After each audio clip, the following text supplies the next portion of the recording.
அனைவருக்கும் இனிய வணக்கம். நம்ம நவுன் கேஸ் சென்ற வகுப்பில் பார்த்தோம்.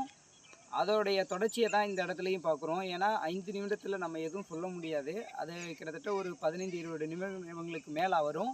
அந்த வகையில் நவுன் அப்படின்ற கேஸ் எந்தெந்த இடத்துல எல்லாம் வருது ஒரு வாக்கியத்தில் அப்படின்னு பார்த்தோம்னா, நம்ம முன்னாடி பார்த்தோம் ஒரு சென்டென்ஸ் பேட்டர்ன்ஸ்னு சொல்லுவோம். ஆங்கிலத்தில் ஒரு வாக்கியத்தை சென்டென்ஸ் பேட்டர்ன்ஸ்னு சொல்லும்போது அதில் சப்ஜெக்ட்டு ப்ரெடிகேட்டுன்னு 2 பிரிவுகளாக பிரிப்போம். அந்த 2 பிரிவுகளுக்குள்ள முதல்ல சப்ஜெக்ட் என்ற இடத்துல நவுன் வருது. ப்ரெடிகேட் என்ற இடத்துல எங்கெங்கெல்லாம் நவுன் வருது அப்படின்னு பார்த்தோன்னா, நம்ம ஆப்ஜெக்ட்டு அந்த ஆப்ஜெக்ட்டு 2 விதமான ஆப்ஜெக்டாக இருக்குது அப்படிங்கிறதையும் நம்ம பார்க்குறோம்.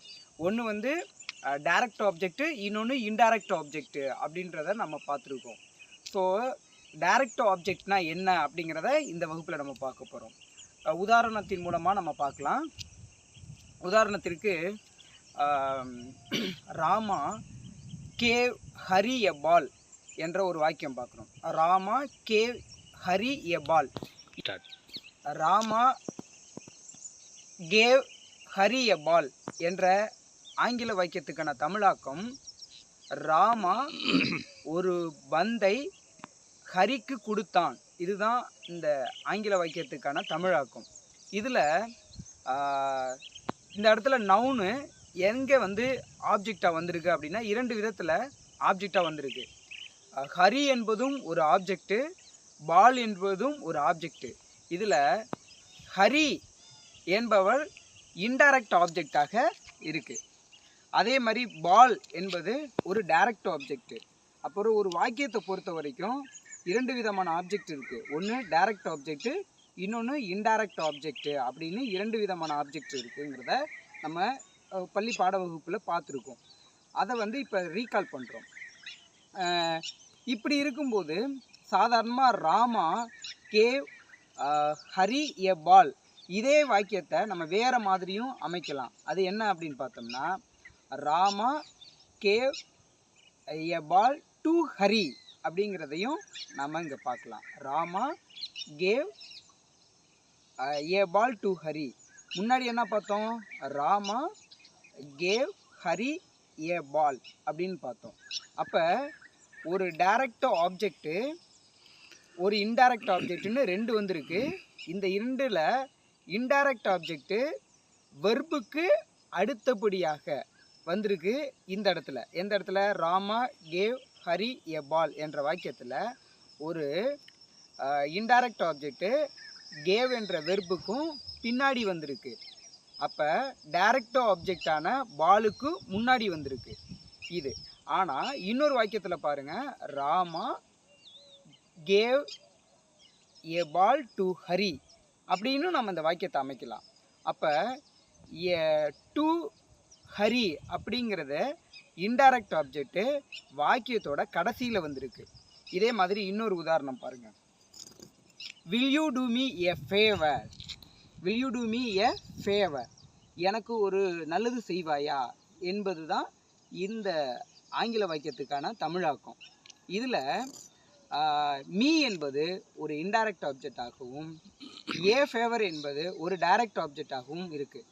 முன்னாடி பார்த்தா அதே வாக்கியத்தோடைய பொருள் தான். Will you do me a favour. அப்போ இதே வாக்கியத்தை வேற ஒரு மாதிரி நம்ம அமைக்கலான்னு முன்னாடி பார்த்தது போல இப்போ பார்க்குறோம். Will you do a favour to me அப்படின்னு நம்ம பார்க்குறோம். Will you do a favour to me. அப்போ இன்டைரக்ட் ஆப்ஜெக்ட் ஆனது இங்கே கடைசியில் வந்திருக்கு. டைரக்ட் ஆப்ஜெக்ட்டு டூ என்ற வெர்புக்கும் அடுத்ததாக உடனடியாக வந்திருக்கு. இந்த இடத்துல டைரக்ட் ஆப்ஜெக்ட், அதுக்கு அடுத்தபடியாக தான் இன்டைரக்ட் ஆப்ஜெக்ட். ஒரு வாக்கியம் என்பது டைரக்ட் ஆப்ஜெக்ட், இன்டைரக்ட் ஆப்ஜெக்ட் எந்த இடங்களெல்லாம் வரும் என்பதை பற்றினு தான் நம்ம பார்த்துட்ருக்கோம். இதே மாதிரி இன்னும் ஒரு 2 உதாரணங்களை பார்க்கலாம் பாருங்கள். முதல் உதாரணம் நம்ம ராமா கேவ் ஏ ஹரி ஏ பால் பார்த்தோம். இரண்டாவதாக will you do me a favour என்ற வாக்கியத்தை பார்த்தோம்.